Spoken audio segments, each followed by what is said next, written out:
gabar beeraley ah oo deganay dalka Masar, magaceedana la dhihi jiray Mabruuka Khafaaji, ayaa waxay guursatay nin la dhihi jiray Ibraahim Cataa oo isagana ahaa beeraley. Ayaan kadib gabadhii uur ayay qaaday. Waxa la joogaba ninkii wuxuu awoodi waayay inuu biilo xaaskiisa, wuxuuna xal u arkay inuu iska furo. Iyadoo xaamilo dhali rabta ah ayuu furay. Waa iska soo baxday, hooyadeed ayay u timid. Hooyadii gabadheedii magaalada ayay la soo gashay. Wax yar kadib waxay dhashay wiilkeeda Cali Ibraahim. Mabruuka way fakartay, waxayna nafteeda ballan kaga qaaday inay wiilkeeda tarbiyad midda ugu sareysa ay tarbiyeyso. Go'aankaas kartida leh ayay qaadatay, ayadoo duruuf iyo murugo la saaxiibtay ay la cabaadi karto. Kadibna cunugeeda uu ka dayacmo ama darbi jiif ama wax daran uu ka noqdo, laakiin go'aanka saxda ah ayay qaadatay oo ah inay hore u socoto. Alla ayay tala saaratay, waxayna bilowday inay farmaajo ku iibiso laamiga Iskandariya. Wiilkeeda waxay ka soo qortay iskuul lagu magacaabi jiray Ra'sudiin al Ayyubi.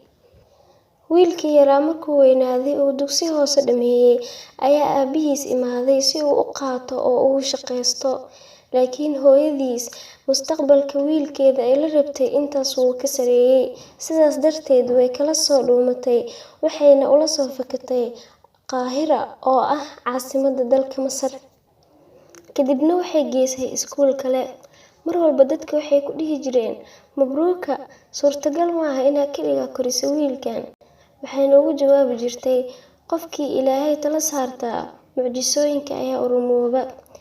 Ilaahayna Qur'aankiisa wuxuu ku dhahay, waman yatawakkal cala Allahi fahuwa xasbuh, ina Allaha baaligu amrih, qad jacala Allahu likulli amrin qadaraa. Si ay u rumeyso riyadeeda ay wiilkeeda u biisho, waxay ka shaqo bilowday cid lacag leh gurigooda oo ay u shaqayn jirtay.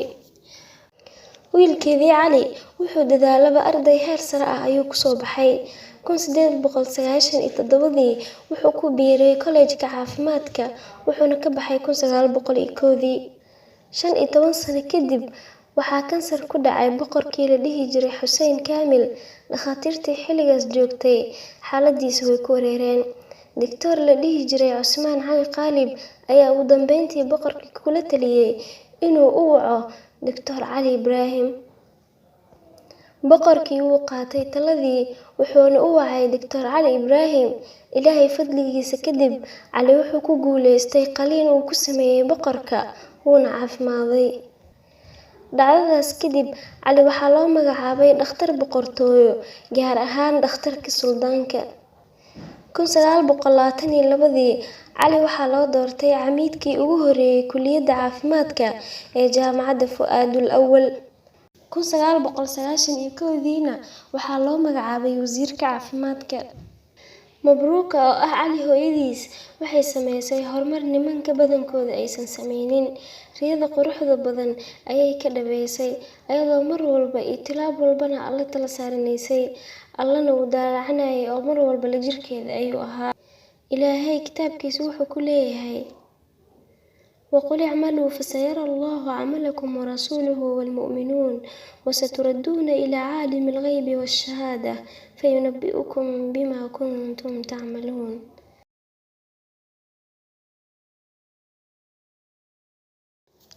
gabar wanaagsan ayaa waxay guursatay nin darawal ahaa oo ay qaraabo ahaayeen. Waxay u dhashay wiil iyo gabar. Waxay ku noolaayeen duruuf adag. Ninkeeda way sabarsiin jirtay, waxayna ku caawin jirtay ilmaheeda xoogaaga yar ay ka qaadato waalidkeeda. Ilmaheedii akhlaaq wanaagsan ayay ku tarbiyeysay, maadaama ninkeeda darawal uu ahaa, waqti fiican uusan u helaynin. Wiilkii markuu dugsi sare gaaray, gabadhiina ay dugsi dhexe gashay, aabahood safar ayuu u baxay si uu shaqo fiican u helo. 3 sano kadib ayuu soo laabtay, asagoo isbedelay. Kadib markuu lacag badan helay, akhlaaqdii ayuu ka tagay. Wuxuu soo bartay khamri, mar walbana wuu cabaa. Isla weyni iyo kibir ayuu la soo baxay, qaas ahaan xaaskiisa oo la yaabaneed ninkeeda siduu isku bedelay. Waxay isku dayday inay canaanato ay u sheegto in ilmihiisa yihiin dhalinyaro uu ka fakaro mustaqbalkooda. waxba muusan ka dhageysanine guriga ayuu ka buriyey, ilmihiina wuu ka reebtay. Lacag fara badan ayuu siiyey ilmihiisa si ay duruufta uga baxaan, wuxuuna ka dalbaday inay xornimo ku noolaadaan sidiisa oo kale, warka hooyadoodna ay maskaxda ka saaraan. Wiilkii wuxuu bilaabay inuu saaxiibo xun barto, wuxuuna hilmaamay dardaarankii hooyadiis markay xasuusinaysay xadiiskii Nabiga sallallahu calayhi wasallam markuu la hadlayay Cabdullaahi bin Cabbaas uu ku dhahay: yaa ghulaam, innii ucallimuka kalimaat, ixfad illaha yaxfadk, ixfad illaha tajidhu tujaahak, idaa sa'alta fas'al illaah, wa idaa istacanta fastacin billaah. Wuu kala jeeday Nabiga sallallahu calayhi wasallam: wiil yahow, waxaan ku barayaa erayo, Ilaahay xifdi wuu ku xifdinayaa. Ilaahay xifdi waxaad ka helaysaa hortaada. Haddaad wax weydiisatid, Alla weydiiso. Haddaad kaalmo weydiisatidna, Alla kaalmaha weydiiso. Sidoo kale gabadhii cashiradeedii iyo waxbarashadeedii way dayacday, waqtigeedii badankiisana waxay la sheekaysataa wiil hantiile ah ay baratay. Intaas oo dhan aabbihii wuu khamraysan yahay. Sanad kadib, hooyadii waxay ogaatay in ninkeeda uu xanuunsan yahay. Gurigii ayay timid, kadibna isbitaal ayay u soo qaaday. Fajacdii ugu weyneyd ayaa qabsatay. Hooyadii markii ay dhahday kaalaya aabbihiin u imaada, ay ku dhaheen howlo muhiim ah ayaanu leenahay. Hooyadii waagii ayaa ku caddaaday, wayna iska ooysay. Salaad ayay u istaagtay, Ilaahay ayay way barisay, ducadiina aad ayay u dheeraysay.